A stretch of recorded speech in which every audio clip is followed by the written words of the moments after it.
Well, welcome to episode 1 of Raising Kane, our encyclopedic exploration burning down the career of the second greatest character in professional wrestling history.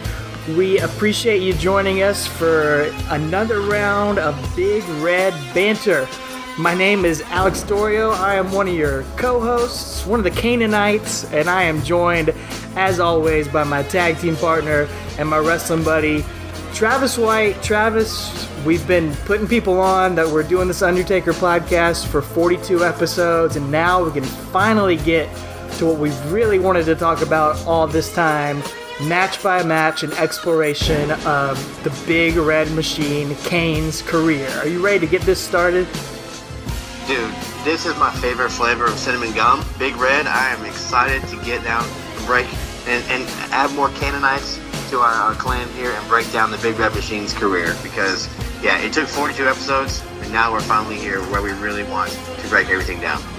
Yeah, but, I mean, I guess now that I'm saying it out loud, I don't know if I can do it yet. We spent 42 episodes talking Taker, and there's just so much more yet to come. There's so much great stuff on the horizon. I think we just got to go back to our original plan, don't you? Yes. I mean, yeah, maybe one day we can raise Kane, but although that was my least favorite chicken joint in Augusta. Oh, now we're going to start a fight. Now we're going to disagree on something here. Oh, man. For those of you out there, Zaxby is number 1. Raising Kane's number 2. All right. Anyway. Before you say any more nonsense, let's do this right. Okay.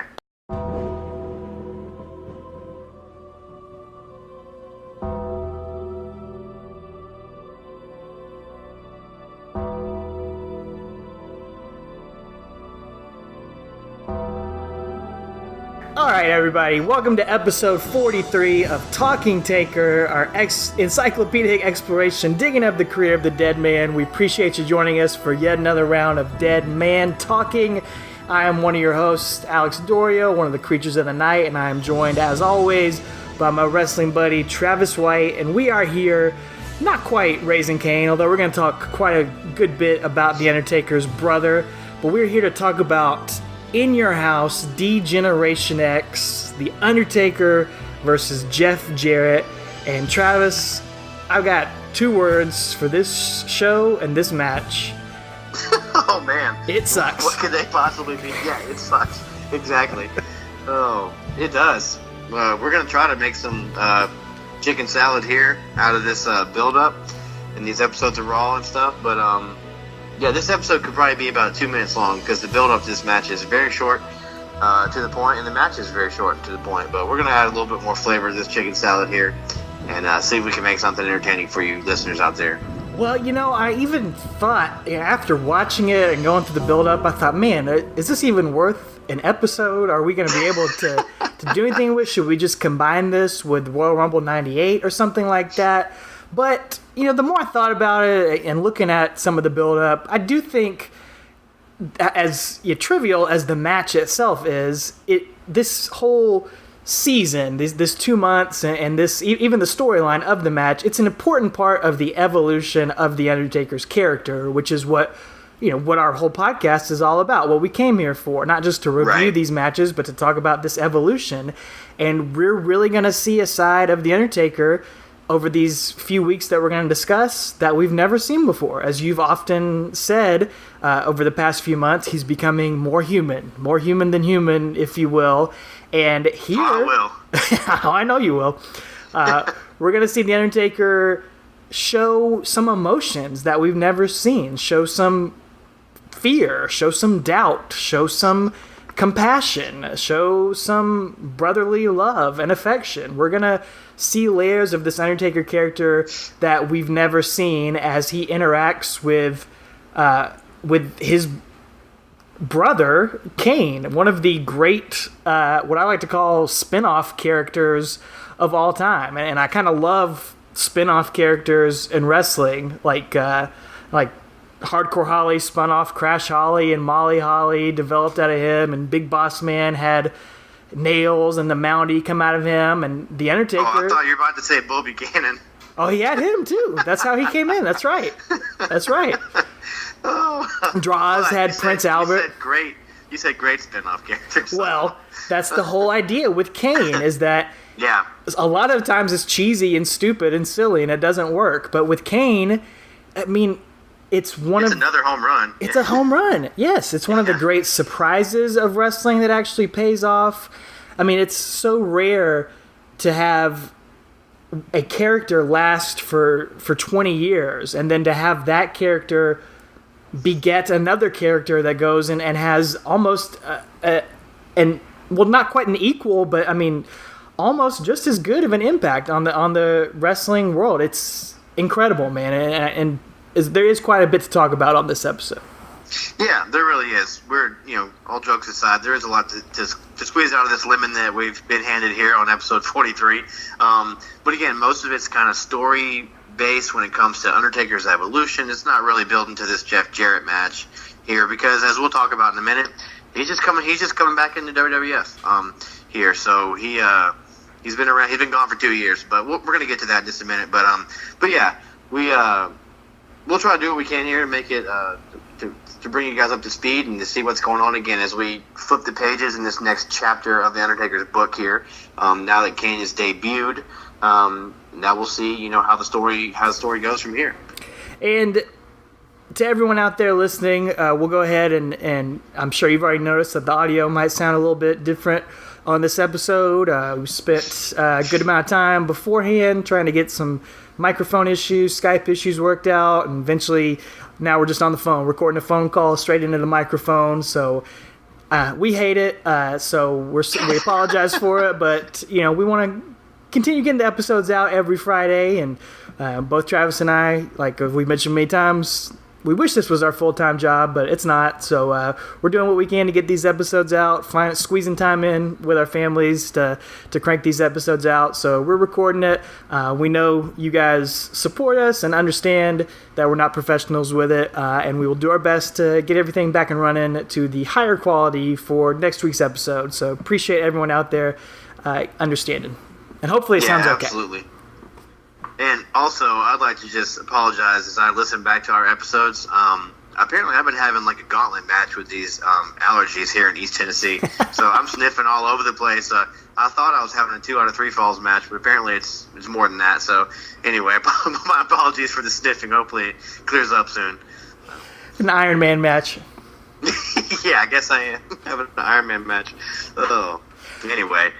Speaking of Iron Man, that has nothing to do with this, but, man, the night before here at Bad Blood, man, we had that crazy Hell in a Cell match, and we're going to get here to Raw 228, which is the night after. It's a crazy episode of Monday Night Raw. Again, as we mentioned last week, Brian Pillman had passed away on the night of Bad Blood. So this is the night where they have that uncomfortable interview with his widow. Like, did you watch that? I did not watch it on this go-through. I have seen it before, and it's, like as I mentioned in the last episode, this was the first time that they'd really experienced this death of somebody on the roster, and I will cut them a little bit of slack in that they just didn't know how to handle it. It was shocking. It was weird. I don't know. It's very uncomfortable to watch. It does not age well, but no. I don't think anybody was in their right headspace and frame of mind, so I cut them a little bit of slack on that. But yeah, it's very strange.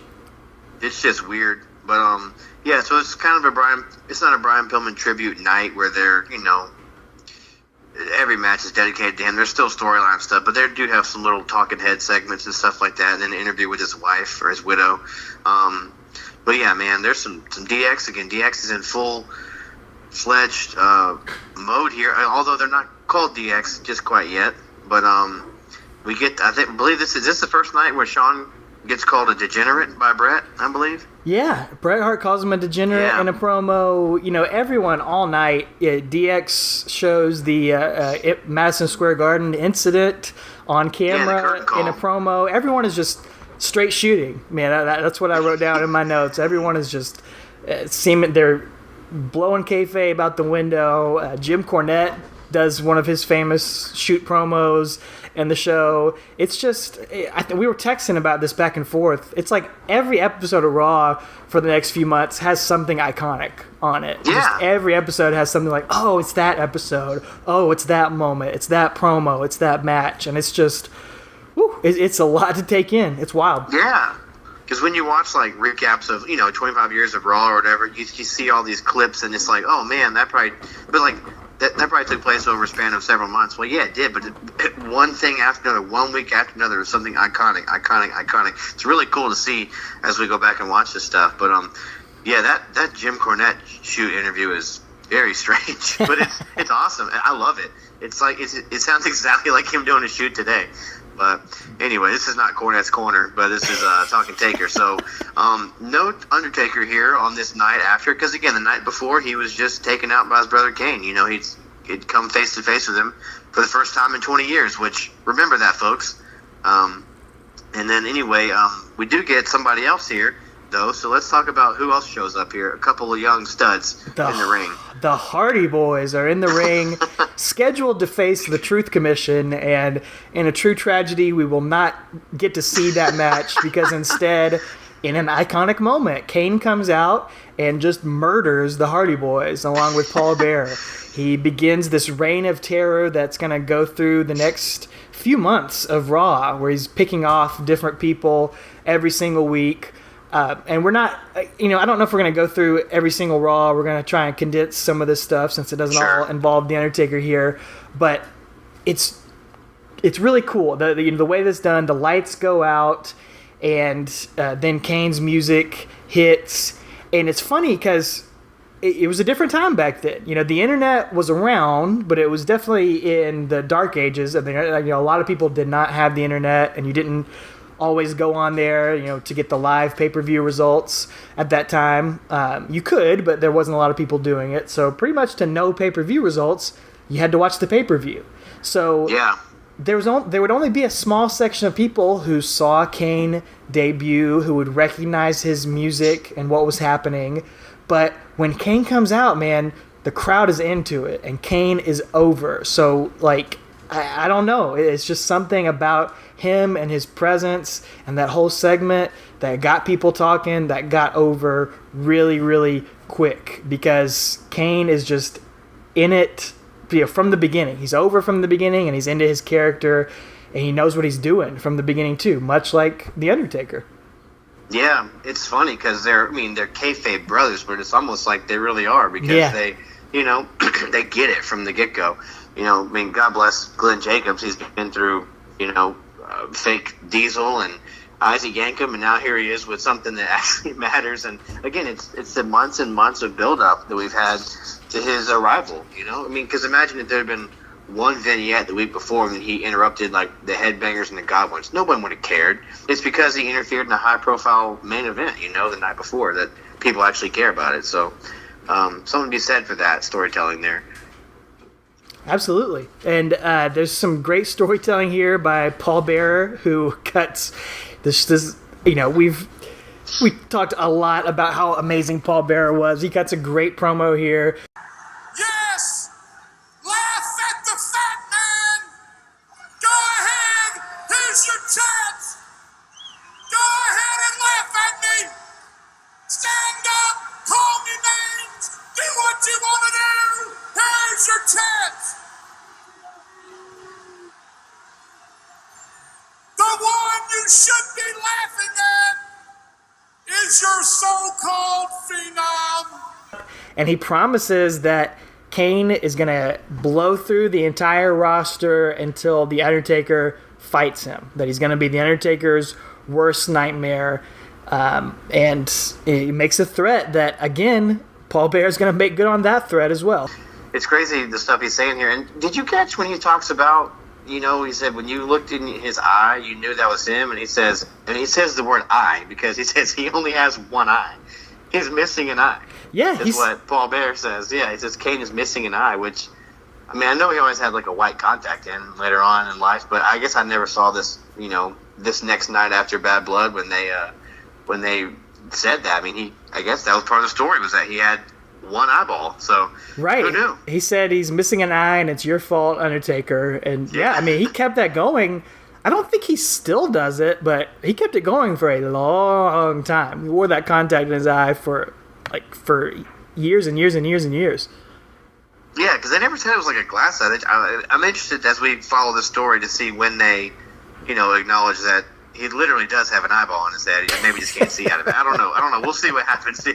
But yeah, again, blaming Undertaker for everything, and yeah, just you're gonna see your brother every time you close your eyes, and you're gonna remember the fire that you burned him in, and yeah, we're gonna just go through everybody like you said until we'll fight him. So.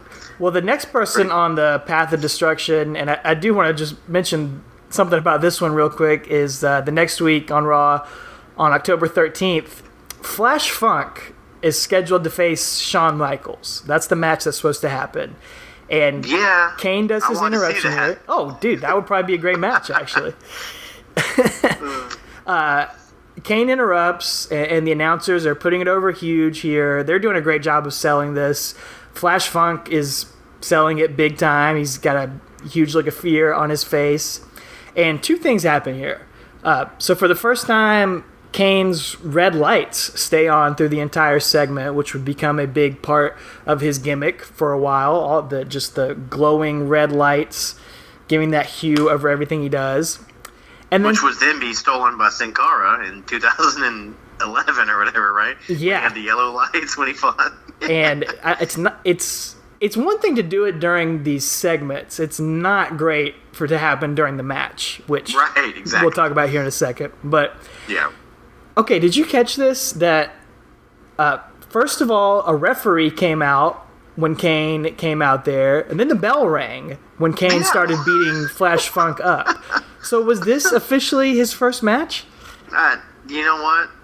I don't know, because I was wondering the same thing. Because I was like, he's supposed to face Shawn, and why is the ref coming out? I had no idea. But yeah, I heard the bell ring, and then I didn't know if it was supposed to be the bell to ding, ding, ding, let's get this over with and get out of here. But it just rang 3 times, I think, like normal. So right. I don't know. But, if so, he should have lost by count out. Right? I guess, count out or no contest, because it never rings again. Although Shawn Michaels does come out after Kane has destroyed Flash Funk, and he goes and pins Flash Funk just to be a jerk, which is perfect Shawn Michaels right there. Yeah.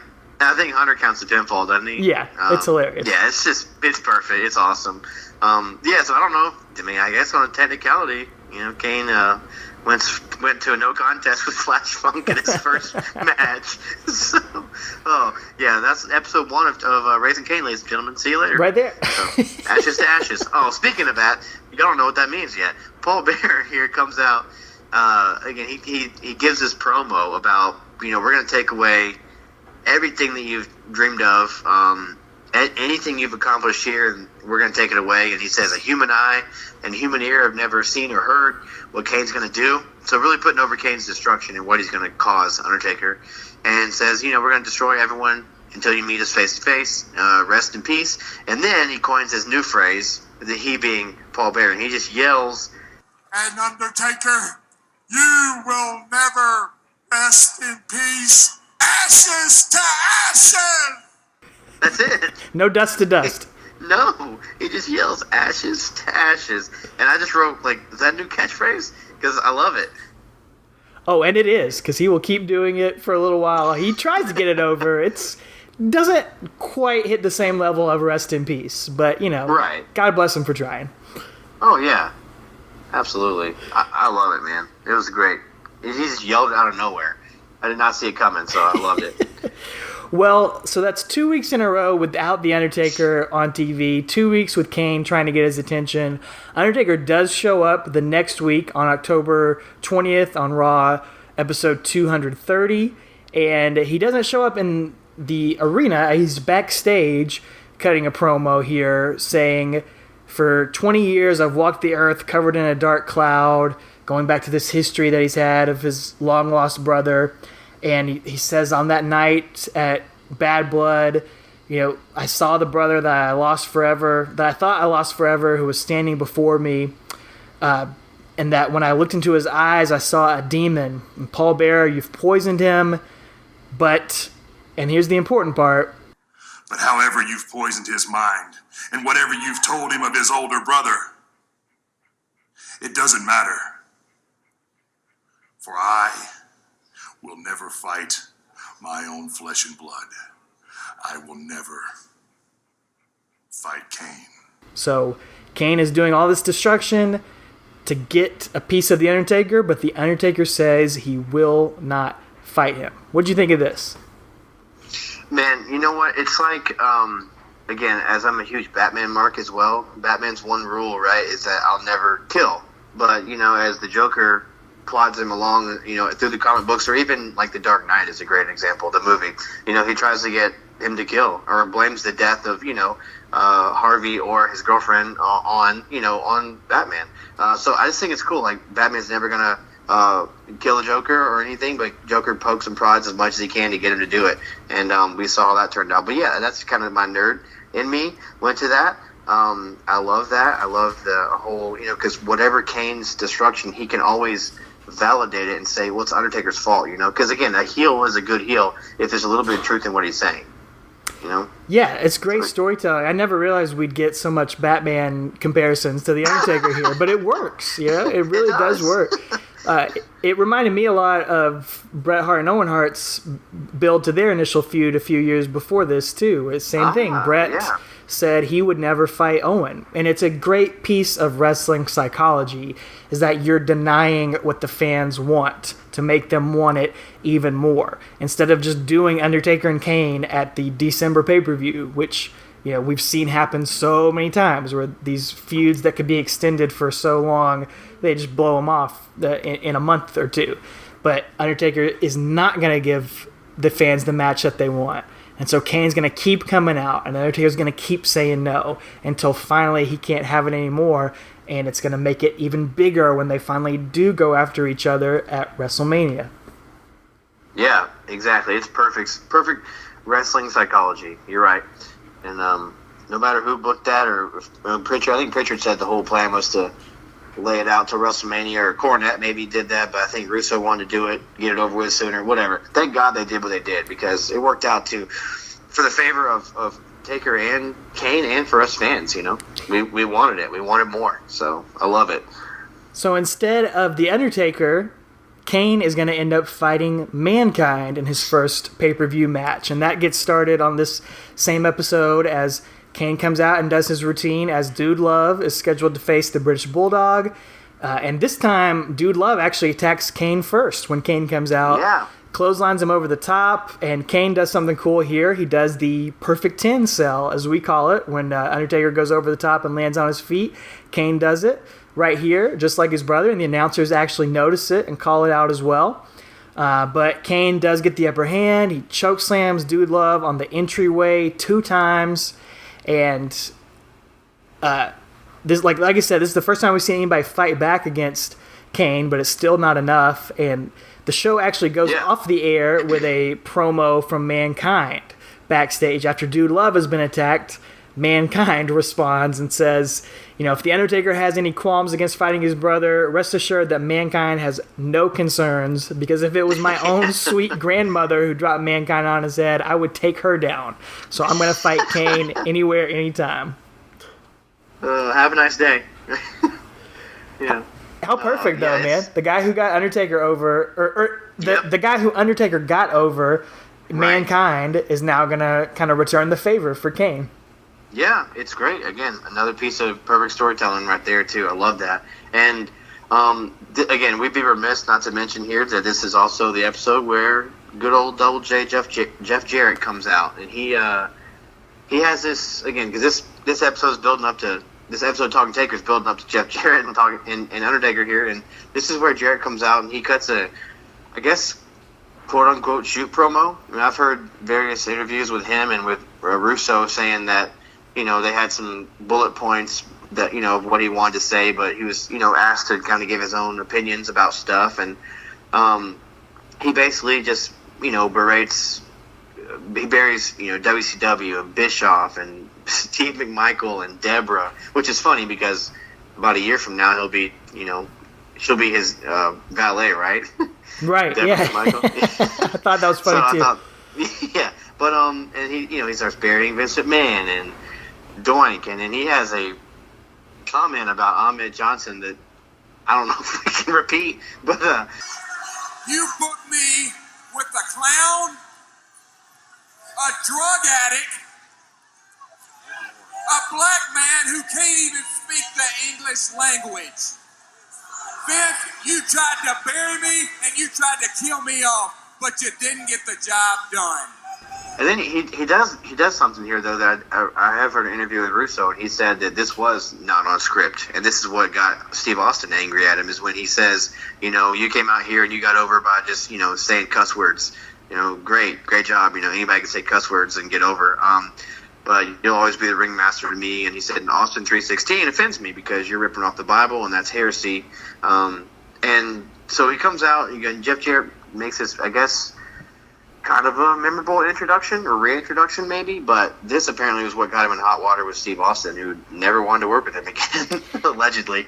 So yeah, interesting. It's interesting. It's not very good. Like just, I know he's trying to be real here, but it comes off so unnatural and so forced, where he's trying to do this quote unquote shoot type stuff, and it's just not what he does best. No. Jeff Jarrett's actually better at being over the top and being the ain't I great kind of guy. Like this stuff, it felt like he didn't want to be out there trying to do this sort of stuff, and it's going to continue here, and it just does not work. Right, exactly. So again, he doesn't mention Undertaker at all. All the guys he calls out and dumps on, he doesn't even mention Undertaker. He talks about Brett and Sean's a guy who can wrestle once a week and make a living and gives hand gestures to his boys in Atlanta and all kinds of stuff like that. So again, he's shooting, but yeah, you're right. He doesn't feel comfortable in it. He's not CM Punk. He's not Stone Cold. He's not Bret Hart even. Bret Hart wasn't known for his promos, but we've seen the last few months here as we've been covering that he's got some good stuff, he really does. Shoot or non. But anyway, Jarrett tries, and this is your reintroduction to Jeff Jarrett in the WWF, because again, I think 6 days earlier or 7 days earlier, he was on Nitro the week before. So, or 2 weeks maybe before. I think the week before on Nitro, they had kind of dumped on him and sent him off. But I think 2 weeks ago, he was on Nitro, which is kind of neat. We'll see the reverse of that in a few minutes too. Yeah, we will. Let's keep going through this. The next week is Raw 231 on October 27th, 1997. There's more stuff with Dude Love and Mankind and Kane. Right. Mankind is trying to get Sergeant Slaughter to allow him to fight Kane, and Sergeant Slaughter doesn't want to, so Mankind puts the mandible claw on Slaughter. Then he decides to make the match official for Survivor Series. Kane and Paul Bearer come out to talk about it, and Paul Bearer is just still cutting great promos here. But I think you said you had something you wanted to mention about this particular episode. Oh, it's not even related to anything we're talking about, but it's the opening. The opening of this show. It's got the Nation of Domination, the Hart Foundation, and DX all feuding. Which one of those are the faces? They're all three heel stables. Yeah. All three of them. And it's a good thing that everybody has, something to do. But I was like, but the crowd's not, they're into it, but not as much as if you'd had a big, a baby face there. It's just weird. It was just very strange to me. Out of all this good stuff we've been talking about and covering, I remember just watching this, recently, and I was just like, man, what a strange way to, it's all heat there. It's just weird. It's weird psychology. It just goes to show you the evolution of the business that we've been talking about, these shades of gray, and it's not this typical babyface and heel anymore. Everyone kind of has their own morality, and they have their own reasons for doing things, and it works in a way, and it's also confusing in a way, and I don't know. We're going to see The Undertaker and Kane fall into that as well here for a few weeks, where you don't know who to cheer and why they're, what is a babyface and what is a heel anymore. I'll tell you who is a heel is whoever put The Rock in one of the worst t-shirts I've ever seen of all time on this episode. He comes out, he's got a black shirt with just a giant white R on the front of his chest. That's it. That's the whole shirt. It's like the B Team's shirts, sort of, that they have now, except it's not supposed to be bad. I got nothing to say about that, man. I'm sorry. Well, I got something to say. Episode 232, we got a new segment I want to roll out that should have rolled it out a long time ago. Now, I got an official name for this segment. It's going to be called... Hold on. I do have... All right, go ahead. Sorry. No, you got it. I apologize. We'll come back. I had something to say about it last week, though. I meant I had something to say about Rock. Sure, I apologize. I do have something to say again. It involves Jeff Jarrett on episode 231 of Raw that we just talked about. I apologize.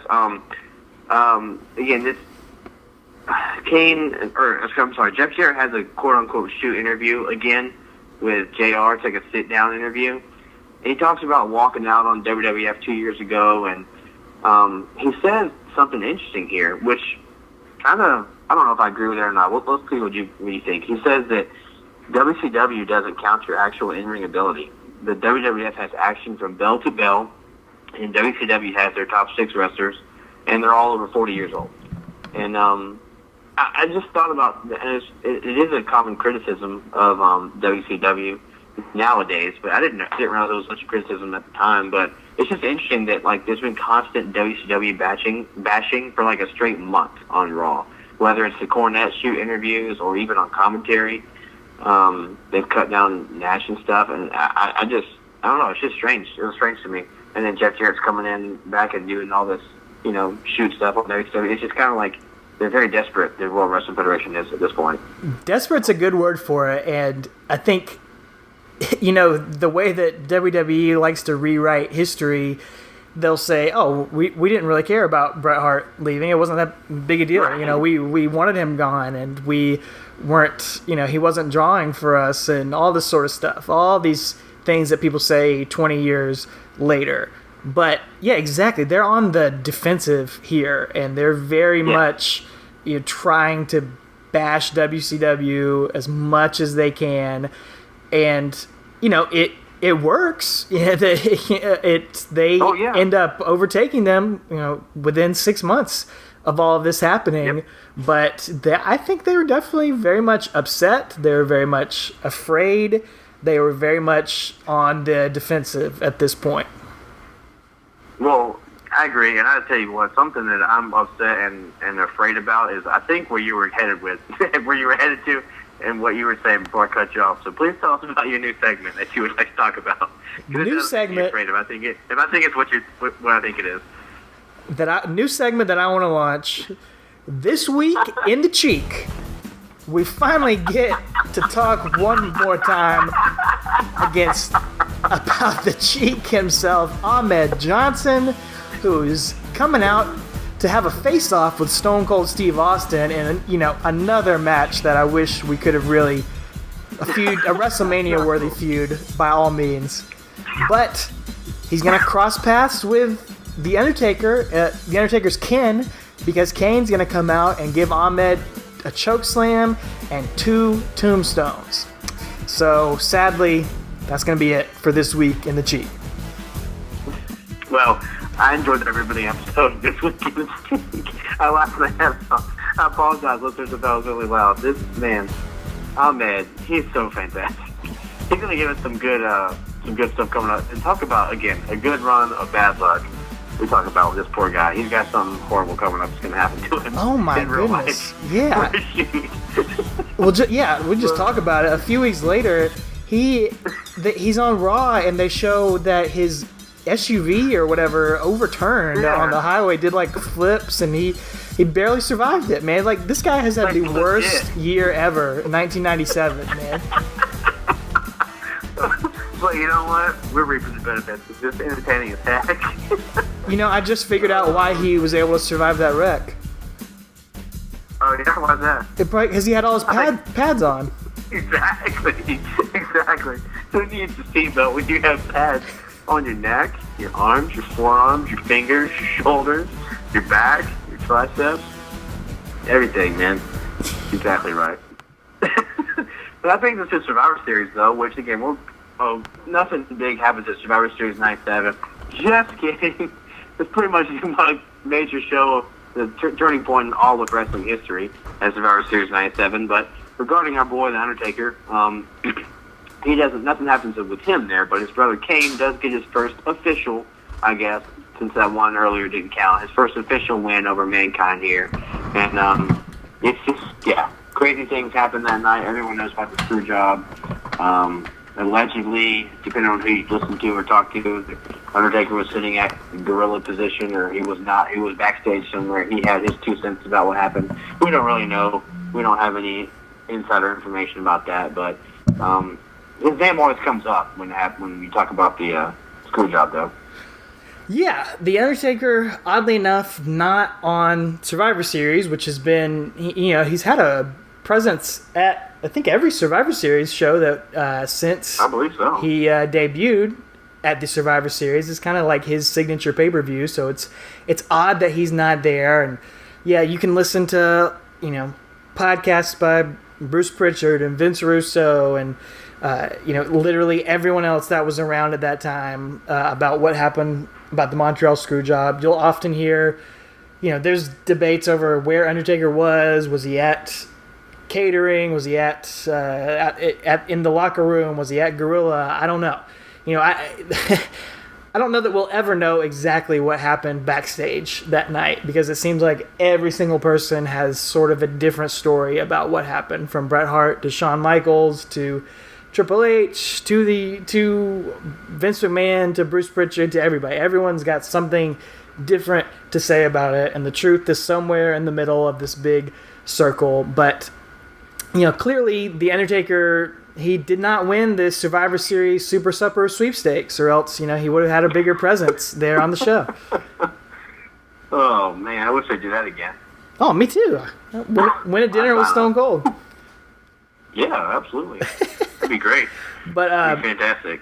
Since The Undertaker's not on Survivor Series, I did do a little bit of research on what he was doing this entire month, where he was, since he wasn't on any of these episodes of Raw, aside from one backstage promo. And a couple really interesting things popped up. Is that one, and this is, a lot of people have seen this on YouTube, and I think Bruce Pritchard talked about it on Something to Wrestle at one point, this is when Undertaker goes over to Tokyo and does a match for Michinoku Pro, wrestling against Hakushi. Yeah. And he's managed, not by Brother Love, but managed by Bruce Pritchard in this match. And it's kind of a fascinating thing to see. Yeah, I remember when they covered that on Something to Wrestle, and then going back and watching it on YouTube or Daily Motion or something, and then I didn't put the pieces together that was right here. So yeah, very cool, man. That's for a shoot where he was. He was over there. Yeah, across the pond too. Wow, that's cool. He also does some matches against Bret Hart on some house shows, and even has some dark matches after the episodes of Raw. A couple other neat little things is that Kane fought Vader on some of these house shows leading up to Survivor Series. And so I guess, we've all seen those pictures of Kane wearing the cape that was never made it to TV, but there's pictures at house shows of Kane coming out in a cape. So I assume it was some of these matches against Vader on these house shows. They also ran some towns like Evansville, Indiana, and Lexington, Kentucky. What's up? And the matches on top for those shows were Bret Hart versus Jerry the King Lawler. So I guess they were doing those one last time before Bret left the territory, which I thought was pretty neat. Yeah, that's pretty cool. And we got to give a shout out. Great to be there. Oh, that would have been amazing. Yeah. Are you about to shout out Pokey's little dog here? Yeah. Since you always talk about wanting to hear about our fans who were at these shows, Randy Turco at Pokey's Little Dog on Twitter was not at Survivor Series, but he was at the house show the night before Survivor Series. So he got to see Bret Hart's very last house show match. That match was Bret Hart and the Bulldog against Taker and Stone Cold Steve Austin. Apparently it was supposed to be... Wow. Well, actually, it looks like... I'm looking at his program here. He's got it all marked up. I think it was Undertaker, Stone Cold, and Mankind filling in for Dude Love against Bret Hart, British Bulldog, and the Anvil, who was filling in for Owen Hart. So the Undertaker's team got the win there. But... yeah, pretty neat. Randy says it was his first time seeing Undertaker live, and it was weird to think that Bret knew this was his last 24 hours in the WWF, and that the Wrestling with Shadows crew was there filming, And that meanwhile in Montreal, HBK, Vince, and Pat Patterson are allegedly meeting to discuss Sunday's finish while this match is taking place. So, pretty neat.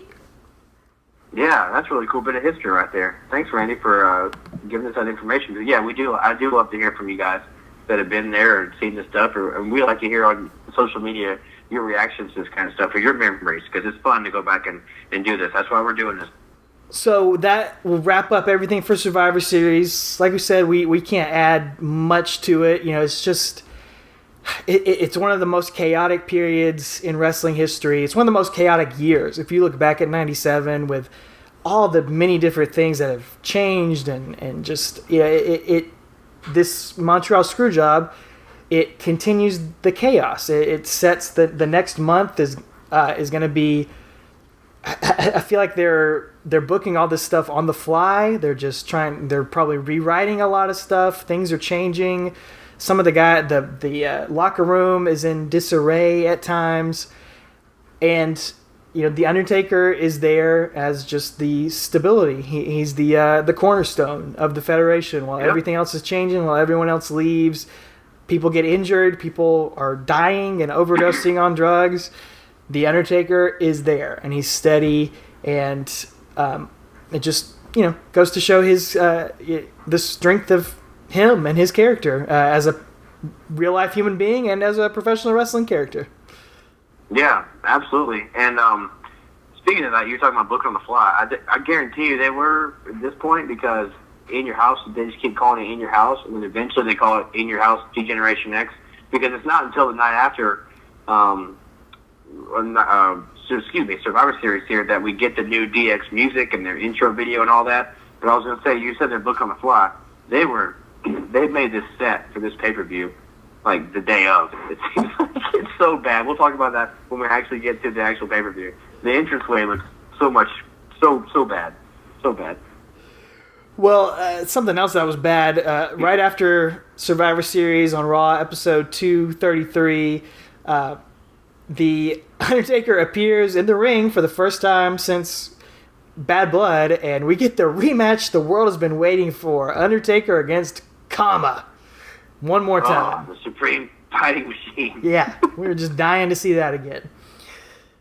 Of course, Kane and Paul Bearer do interrupt here, and we get another face-to-face between these two men. Paul Bearer is cutting incredible promos. We can't say that enough. Once again, poking the bear, trying to get Undertaker to fight him yet again, but Undertaker denies him again. Yeah, and he cuts off the promo and goes, "Dead man, yes you zombie." So good. And then he says that there's, you must face Kane one-on-one, no interference, no excuses, so Kane can prove to your leeches of the night that he's superior. So I just thought that was cool. Taking a little shot at the creatures of the night, using the leeches of the night. So that could be a T-shirt one day. We'll see. I agree. I like that. And then Taker comes back with, again, we know he's been accused of murder, and we don't know, the verdict's still out on that. Well, actually not, because I guess Kane's alive, but he could have murdered his parents. But he threatens to just rip out Paul Bearer's throat. Oh, you need to shut up before I come up that ramp and rip your throat out. Is that what he's trying to do when he choke slams people? Is he actually trying to rip out their throat? Probably. Maybe he's playing Mortal Kombat a lot or something. I don't know. It was big at this time. So, but he says that this ain't the place, and that bulbous figure is an infectious disease that's poisoned your mind, Kane. He says, behind that mask of evil is my brother, and there's something good left in you, and come not as my enemy, but as my brother, and stand beside me. I will never fight you. So, again, it's almost like, it reminded me at this point, I wrote my notes that it's like Thor and Loki from the Avengers movies, kind of. That's a great comparison. That love. There's that love that Thor has for Loki because he's like his half-brother or whatnot, but like Loki's also despicable, but he also has part of a good side, and we'll kind of see that as we compare that to the comic books here, we'll see that story play out a lot more.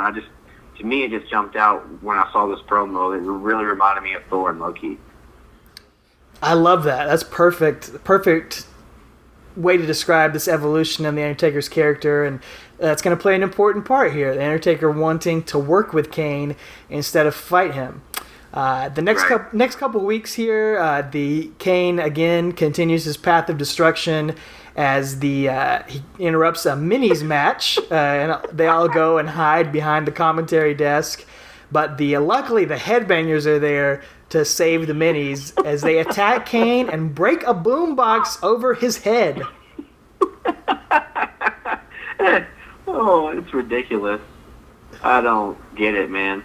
And did you think that the special ref was for this match too? Was it Sonny? Yeah, it was Sonny. So you got 6 mini luchadors, you got Sonny, and then the headbangers come out and break a boombox. Talk about like a job squad, man. A lot going on.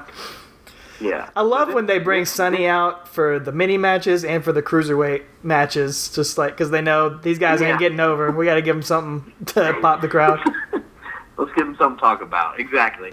But this is also an episode that you guys listening at home or in your car or wherever on your podcast app that you guys might remember, not for this match probably, sadly, but you might remember it because of this is the night that Rick Rude magically appears live on Raw. I put live in quotes here on Raw and actually live on Monday Nitro on the same night. So pretty epic night to remember here.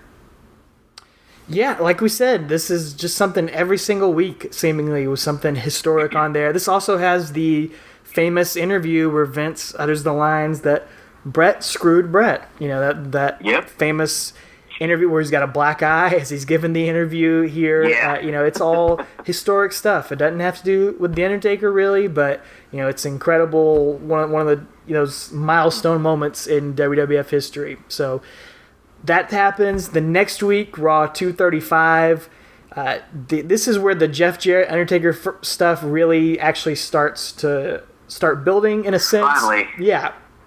Jeff Jarrett is scheduled to make his debut. They keep calling it his wrestling debut, even though he was in the company for 3 years before this. Yeah, he was there 2 years ago. Yeah. He's scheduled to face Crush, but Jeff Jarrett says he's not going to come out. He doesn't like the conditions he's been given in his locker room. He doesn't have sparkling water and all this sort of stuff. I really don't understand this whole character. He's like a free agent who's just dissatisfied with everything. I almost feel like it's sort of trying to play on Bret Hart somehow, trying to be a rib on him, but it's just not going that well. I don't really know. But so instead of Jeff Jarrett, instead of Jarrett fighting Crush, Kane comes out and attacks Crush and destroys him and puts him out of action for a while. Well, do you know the 2 things I want to say here is Double J keeps calling Crush Chains the whole time doing this promo. Like, I'm not going out there to fight Kane, and I don't think that was supposed to be. It looks like he just forgot because commentary's like, this is actually Crush. But do you know where? So Kane comes out and attacks him, and he chokeslams and tombstones Crush. Later on, we get to hear Kane's character saying, chokeslam you to hell and all this stuff. Do you know where he chokeslammed Crush to? Where? WCW. He actually went down to Atlanta the next week.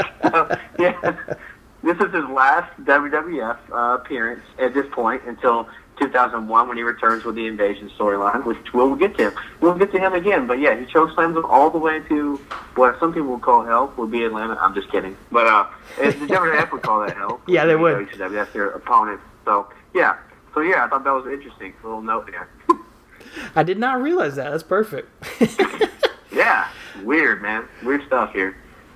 So finally, the go-home show to Degeneration X In Your House, Raw episode 236. Kane comes out and attacks, of all people, Scott Taylor, the future Scotty 2 Hottie this time. Again, continues to promise that he's going to keep doing this until he faces The Undertaker. This week in the Cheek, Jeff Jarrett is scheduled to wrestle Ahmed Johnson, and this is the episode where we find out that Ahmed Johnson's car rolled over 3 times before he got to the arena. The King says, it's a good thing he didn't drive into here like Stone Cold did earlier in the show, which is, good Lord, man. That's right, because Stone Cold drove into the arena that night in a pickup truck, I believe. And Jeff Jarrett says he's not going to wrestle Ahmed. They're dropping the ball with bringing Jeff Jarrett out. They're not promoting him well enough. They're not meeting his contract stipulations that he refuses to wrestle someone like Ahmed Johnson. Kind of racist, a little bit. But, yeah. So, oh, wow. Whoops.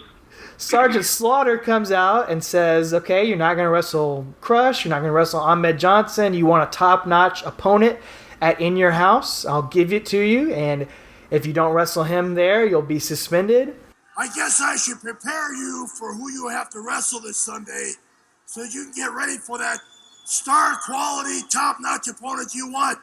So this Sunday, Jeff Jarrett, your opponent will be The Undertaker! Oh my! Jarrett and The Undertaker this Sunday? No way! In order! Oh, it's gonna... This is some kind of swerve! Jarrett doesn't like this! Which is just weird, you know? Like, first of all, Sergeant Slaughter's not doing a very good job because Kane is going through and destroying his entire roster, and all he wants is a match with The Undertaker. So instead, Sergeant Slaughter gives Jeff Jarrett a match with The Undertaker. Come on, man. It doesn't make any, kayfabe sense at all. No. But I tell you what, though, it does get a good pop from the crowd because they're excited. They know that that's impending doom for Double J. So that's good. But, yeah, you're right. All Slaughter has to do to, get some... get everybody's faculties back together was just say, okay, Taker, you have to wrestle Kane, and he'll stop destroying everyone on the roster. So, whatever. So, and that's anyway, it. That's the build. The D-Generation X In Your House, which happens on December 7th, 97 in Springfield, Massachusetts, home of The Simpsons. I'm just kidding. They're just in Springfield, wherever. Exactly. It's at the Springfield Civic Center, which... You can tell it's at a 6,000 seat arena. Oh, it's man, a it's small tiny. Place. Yeah, but I tell you what, man. Go do yourselves a favor, ladies and gentlemen. And when you are listening to this, we recommend you watch all these matches most of the time, just as fans of these, except for the ones that really suck. And I'll say this one sucks. Also, skip everything else on the entire show, except for maybe Rock and Austin. This is their first pay-per-view match that they have, and. As we know, they went on to do a couple good things in their careers. So, you could say that. This pay-per-view has 8 matches on it. Do you know how many end in disqualification? Let me guess. 5? 4. Okay. Yeah, 4 of them end in DQ. And then Austin and Rock might as well have been in DQ. I mean, there's so much outside interference and D'Lo going through the front windshield of the truck and all that. But 4 out of 8 matches end in disqualification. So again, for all the good stuff Russo helps book, there's this kind of stuff as well. So it just goes to show, like we said, the whole company is just kind of in chaos right now. They're just booking on the fly. A lot of the stuff that happens on this show doesn't really matter. It's just kind of there because they have a show, they got a pay-per-view, they got to fill up. So it's all very strange, including this match. They try to build to it a little bit more on the free-for-all show beforehand.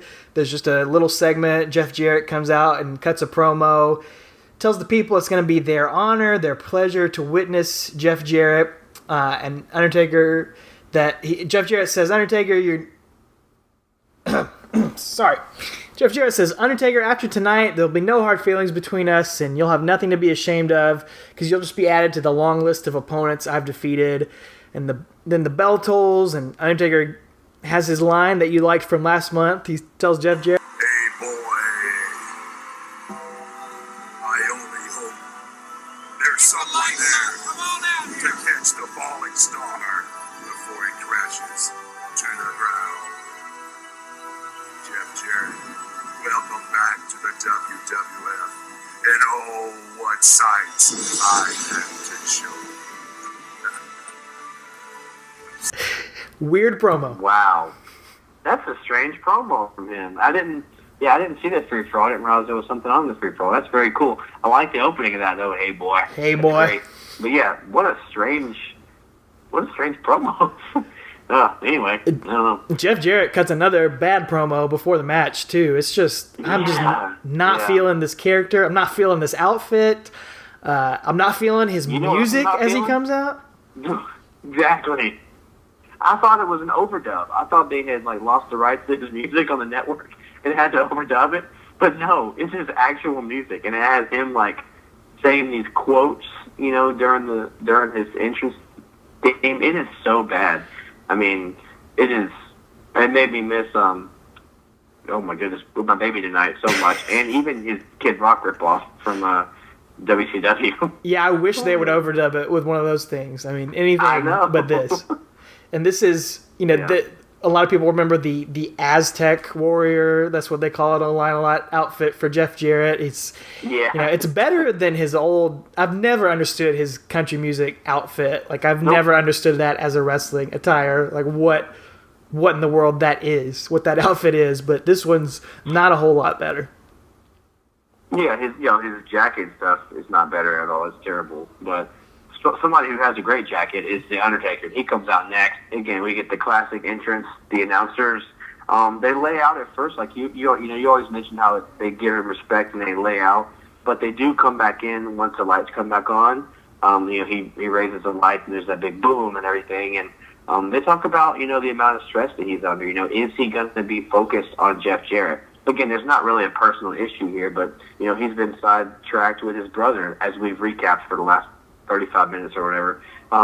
He's been sidetracked. He's playing head games with his brother, and is he going to be able to defeat Jeff Jarrett here tonight? Which, again, I thought for a match having no build, that's good storytelling and covering on the commentary's part right there. That's about the only good thing that happens here. This is just a weird styles clash. I know they fought each other before. They fought each other on, I think, an episode of Raw back in '95 or something like that. But, the crowd is just dead because Sergeant Slaughter and Triple H wrestled for about 2 hours before this, and the longest match I've ever seen. Undertaker looks like he's wrestling a cruiserweight. Man, Jeff Jarrett just looks tiny next to the Undertaker, and it's just and nothing happens. They're just stalling for time until Kane comes out, pretty much. Yeah, and but there's a bright spot here. And it's on the commentary again with JR. Again, I failed to mention that earlier. Jeff Jarrett has these lines in his horrible theme song. It's lines like "Just ask me, I'm the best," or "Who's the best around here? I am." Just all these hokey quotes. And then when Undertaker's music hits, JR says, "Now this is the man," right here. And he goes on and he's kind of, blowing smoke up Undertaker's backside here too during the match, because he has a quote here that just kind of, it sums up everything we've been trying to say here and Talking Taker. It's kind of a theme for our entire podcast. And JR says this on commentary: "All the great legends in WWF history, I don't think any will ever surpass that man, The Undertaker. Of all of them, everybody that claims to be an icon and claims to be something special, and maybe they were in their day, but none will ever surpass The Undertaker in my view." Man, how about that? JR agrees with us, man, and he sees it even at this point, even just 7 years into his run there. It's just evident of how important he is. Yeah, that's the point I was going to make to you. I'm glad you said that. It's only 7 years, dude. 7 years after he's debuted in the WWF, and JR's making that comment. That's incredible. You could tell from back then that he was going to be who he is today. It's amazing. Well, it's a good thing that he could tell that at that point, because this match, if this was the only one you ever saw, it wouldn't be all that evident. Like we said, there's we don't really even need to do play-by-play for it. It's like the standard first 5 minutes of an Undertaker match. I think, how long does it go, actually, technically? The actual match, so when we get to the DQ at the end, it's 6 minutes and 54 seconds, technically, okay. I guess, speaking. But it's, not much happens for that. It's, you get the old school, you get choking in the corner, and then Jarrett goes in Bret Hart mode, and he does everything Bret Hart did in this match. Yeah. He does the chop block. He works the knee. So you mentioned earlier, maybe his gimmick is he's being a parody of Bret Hart on the mic. Well, maybe he was. Maybe he really was, because here he's working the knee. He's doing every single move that Bret Hart did when he worked Undertaker's legs. I thought that was interesting. So. Undertaker's able to take back over after all that, gets a leg drop and a 2 count, and that's when the lights go out, Kane's music hits, the flames go off. JR says Kane is walking straight down Main Street through the gates of hell to the ring. That's a classic JR line right there. But here Kane gets in the ring. He's staring down Undertaker, and then Jarrett is yelling at Kane, telling him to beat up Undertaker, trying to direct traffic in there. So Kane turns around, chokeslams Jeff Jarrett, and because of that, Jeff Jarrett beats The Undertaker. Yep. In the record books it shows Jeff Jarrett got his win over The Undertaker by DQ, but hey, it's a win, Unbelievable. Which means Undertaker has lost. Is this the 4th match in a row that we've covered that he's lost? Oh, wow, yeah, you're right. I think Ground Zero was just a double, no contest or something. But yeah, he lost SummerSlam, he lost One Night Only, he lost at Ground Zero. Bad Blood. Yeah, and Bad Blood, not Ground Zero. And now this. Yeah, I think you're right. Wow, that's crazy. To think about where his storyline is headed, too. Yeah, he's going to get a title shot after all that. Yeah, exactly. So then JR has a terrible line here because Undertaker and Kane are staring each other down, and JR says they're looking face to face for the first time in years and years. Except for the last month where they've looked each other face to face twice. Besides that, he's right. Exactly. That's what I alluded to earlier when I said, remember that line that JR said, because, he's not right. He said it at Bad Blood, and he said it in the Raw the night after, and here it is a month and a half later, and he's saying it again. It's like, come on, man. For all the good stuff we've said about JR's commentary, that is kind of a, stinker there. Yeah.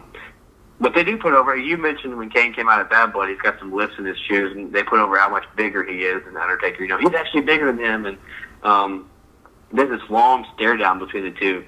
And Kane just slaps Undertaker across the face. He's goading him into fighting him, and Undertaker won't at this point. And he does he raises his arms and does the fire from the ring post, and Kane and Paul Bearer leave. That's it. So it's more of an angle than a match. Really. It is. Yeah, it's more of a tease for something else, continuing to build the tension between the two, continue to show, and Kane pushing it further, actually doing more physical contact on The Undertaker, trying to provoke him into a match, but Taker won't do it. Undertaker gets his heat back a little bit as Jarrett attacks him after Kane walks away, tries to do the figure 4, but Undertaker sticks that hand up, wraps the goozle around Jarrett, choke slams him, and nearly drops him on his head as he choke slamming him. So Taker's music gets to play there, but Taker looks confused and upset as he's walking away. He does not look satisfied. He doesn't look like he really knows how to handle this whole situation. Yeah, I think JR calls him heartbroken. He says he's heartbroken, which again I thought was a perfect word to use there. And JR says again, he says no one that has ever laid a hand on Taker. Excuse me, let me start over. He says no one has ever laid a hand on Undertaker and not paid for it until tonight. So again, just showing the difference. Like we said, his character is evolving, is changing. He doesn't want to fight his brother. But he actually physically provoked him tonight here at the Generation X in your house. And he doesn't want to fight back, though. But he's right. Everyone that's ever provoked him and poked the bear has gotten their comeuppance, This was going to take a little bit longer. It will take a little bit longer, and that'll be on another episode of Talking Taker as we continue this journey through The Undertaker's last ride, whenever that may be. We still don't know. We thought we knew. He's going to Madison Square Garden next month, I think, right? So, yeah. Who knows? Who knows what we'll see next. But no more Jeff Jarrett. I don't think we'll ever see that again.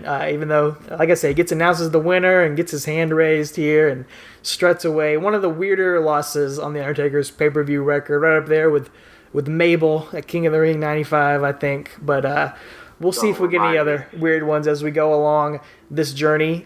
We hope that you'll continue along with us, and you can follow along with everything at Talking Taker on Twitter, on Facebook, and on Instagram. Of course, if you don't know by now, you need to connect with us on all those because we're posting incredible stuff throughout the week, really building up these shows. We're giving you the promos, stuff that's not on the WWE Network. We're throwing out there on social media.